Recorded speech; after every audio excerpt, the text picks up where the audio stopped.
September 2026. If you have an Android phone and haven't heard about this yet, pay attention now, because this date is going to change the way you use your phone forever. Android has always been marketed as the free system, the one that lets you install whatever you want from wherever you want without asking anyone's permission. That's about to change, and the worst part, most people will only notice when an app they use every day simply stops working. I'm going to show you exactly what's going to change, who's going to be affected, and what you can do before it's too late. First, let's get straight to the point. No sensationalism, because this matters. You won't lose the ability to install apps outside the Play Store. Android isn't going to turn into a closed iPhone overnight, but what's going to happen is almost as serious, and few people are talking about it properly. Starting September 30th, 2026, Google will require every developer distributing apps for Android, even outside the Play Store, even on alternative stores, even as a standalone APK on the internet, to verify their identity. Legal name, address, email, phone number, all verified by Google. And Brazil is one of the first countries in the world to get this change, along with Indonesia, Singapore, and Thailand. The rest of the world won't feel this until 2027.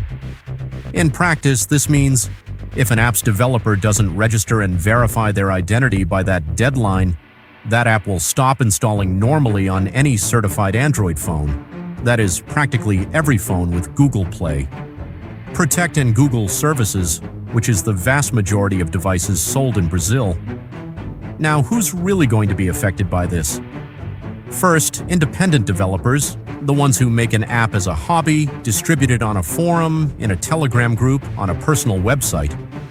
A lot of people who valued anonymity, whether for privacy reasons or because they don't want to set up a company just to publish an APK, now have to hand over real personal data to Google.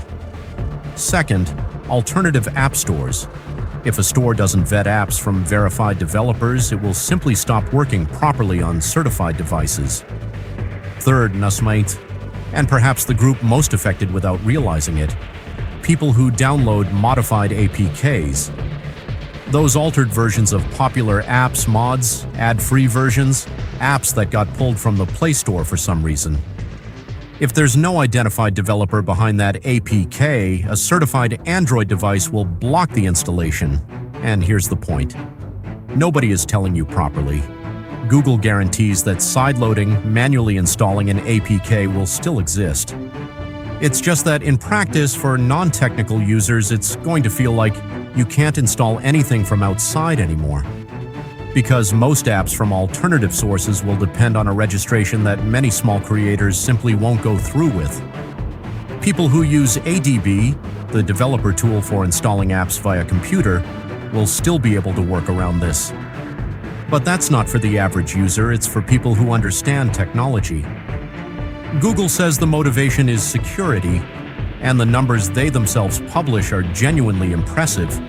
Apps installed outside the Play Store have reportedly recorded dozens of times more malware than apps downloaded through the official store.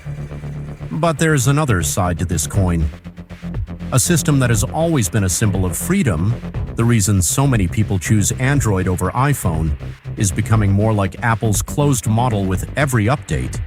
Each verification requirement is a door closing on the small developer, the experimental app, the student project. And that raises an uncomfortable question. Will it still make sense, a few years from now, to call Android the open system? Or will we be talking about an Android that only looks open but in practice pushes everyone back into the Play Store? If you're an average user who downloads everything through the Play Store, the good news is that practically nothing changes in your routine. But if you're one of those people who likes to explore outside the box, alternative stores, APKs from websites, modified versions of apps, the takeaway is, start paying attention to which apps and stores you use already have a verified developer. Many large, serious projects are already registering. The ones that disappear after September are probably the small ones that couldn't or wouldn't go through the process. This kind of change is going to keep happening faster and faster, and most people only find out when it's already too late. If you want to stay on top of all this before it happens, subscribe to the channel now and hit the bell, because this topic is going to keep generating discussion until September. I've left 2 videos on screen that are directly related to this topic. Recommended viewing. Go check them out. Thanks for watching.